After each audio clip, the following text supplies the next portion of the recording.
পৃথিবীর কোন পুরুষ তিনি আল্লাহর খাতায় ভালো এটা তার নাম লেখাতে হলে, আল্লাহর কাছে ভালো প্রমাণ হতে হলে তার স্ত্রীর কাছে তিনি ভালো এই সার্টিফিকেট নিতে হবে। সার্টিফিকেট নেওয়া বলতে কাগজে সার্টিফিকেট না।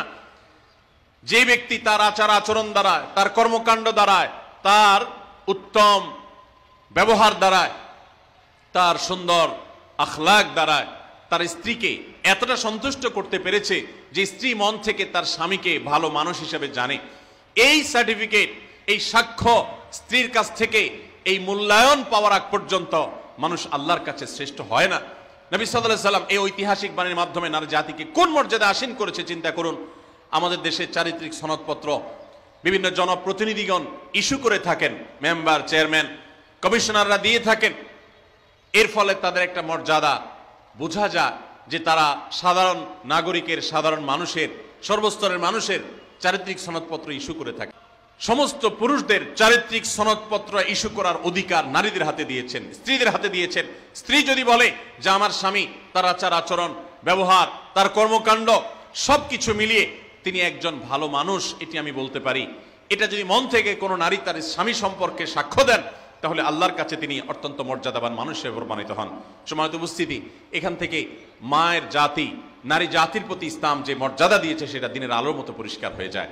নবী করিম সাল্লাল্লাহু আলাইহি সাল্লাম আরো বলেছেন, ওয়া আনা খায়রুকুম লি আহলি, তোমরা প্রত্যেকটা পুরুষ তোমাদের স্ত্রীদের কাছে ভালো আচরণ করে যতটা ভালো হতে পেরেছো, নবী সাল্লাল্লাহু আলাইহি সাল্লাম তার নিজের কথা বলেছেন। 9 জন স্ত্রী থাকার পরেও তিনি তাদের সম্পর্কে তার নিজের বক্তব্য হলো যে আমি আমার সমস্ত স্ত্রীদের কাছে, তোমরা যতটা ভালো হতে পেরেছো স্ত্রীদের কাছে, আমি হলাম তোমাদের চাইতেও আমার স্ত্রীদের কাছে বেশি ভালো। অর্থাৎ আমার স্ত্রীরা আমাকে ভালো বনে এত বেশি জানে, যেটা তোমাদেরকে তোমাদের স্ত্রীরা জানা। কত বেশি উত্তম আচরণ করলে নবী সাল্লাল্লাহু আলাইহি সাল্লাম এই আসনে আসীন হতে পেরেছেন।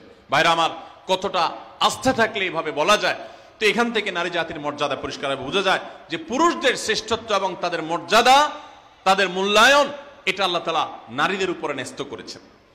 নাম্বার 6, আমাদের প্রিয় নবী সাল্লাল্লাহু আলাইহি সাল্লাম নারীদেরকে অনেক বেশি পছন্দ করতেন, ভালোবাসতেন, শ্রদ্ধা করতেন।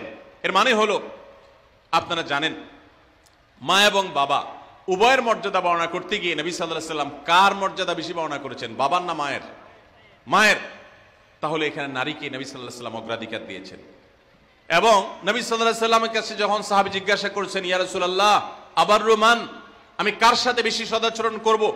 নবী সাল্লাল্লাহু আলাইহি সাল্লাম বলেছেন, উম্মাক, তোমার মায়ের সাথে। এরপরে আবার সাহাবী জিজ্ঞাসা করলেন, এরপর তিনি বলেছেন, এরপরও তোমার মায়ের সাথে।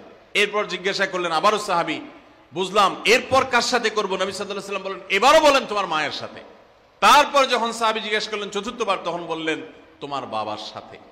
তার মানে 3টা পুরস্কার যদি থাকে, gold medal, bronze medal, silver medal, এই সব মেডেল পুরস্কারগুলো একেবারে প্রথম, দ্বিতীয়, তৃতীয় সব পুরস্কারগুলো নবী সাল্লাল্লাহু আলাইহি সাল্লাম দিয়েছেন মাকে। আর 4 নম্বর সান্ত্বনা পুরস্কার দিয়েছেন বাবাকে। তাহলে এখানে মায়ের মর্যাদা বেশি দেওয়া হয়েছে না বাবার মর্যাদা বেশি দেওয়া হয়েছে? দিনের আলোর মতো পরিষ্কার। একজন মুসলিম নারীর জন্য কি এটা আনন্দের বিষয় নয়? প্রিয় নবী সাল্লাল্লাহু আলাইহি সাল্লাম মেয়েদেরকে কতটা অগ্রাধিকার দিতেন দেখেন। তিনি বলেছেন, আমি মেয়েদেরকে বেশি ভালোবাসি। এর মানে মা এবং বাবার মধ্যে যখন কম্পেয়ার করা হয়, তুলনা করা হয়, তখন মাকে তিনি বেশি পছন্দ করতেন বাবার তুলনায়। এবং ভাই এবং বোনের মধ্যে যখন কম্পেয়ার করা হয়, তখন বোনের প্রতি বেশি। এবং ছেলে এবং মেয়ের মধ্যে যখন কম্পেয়ার করা হয়, তখন নবী আলাইহিস সালাম মেয়েদের প্রতি টান, মেয়ের প্রতি টান বেশি ছিল।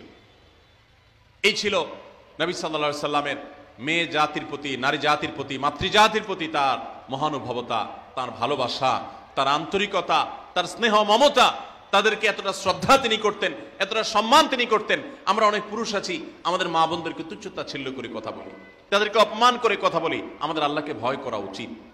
তারা ভুল করলে সেটা উত্তম উপায়ে সংশোধন করা উচিত, ব্যবহার খারাপ করা উচিত নয়।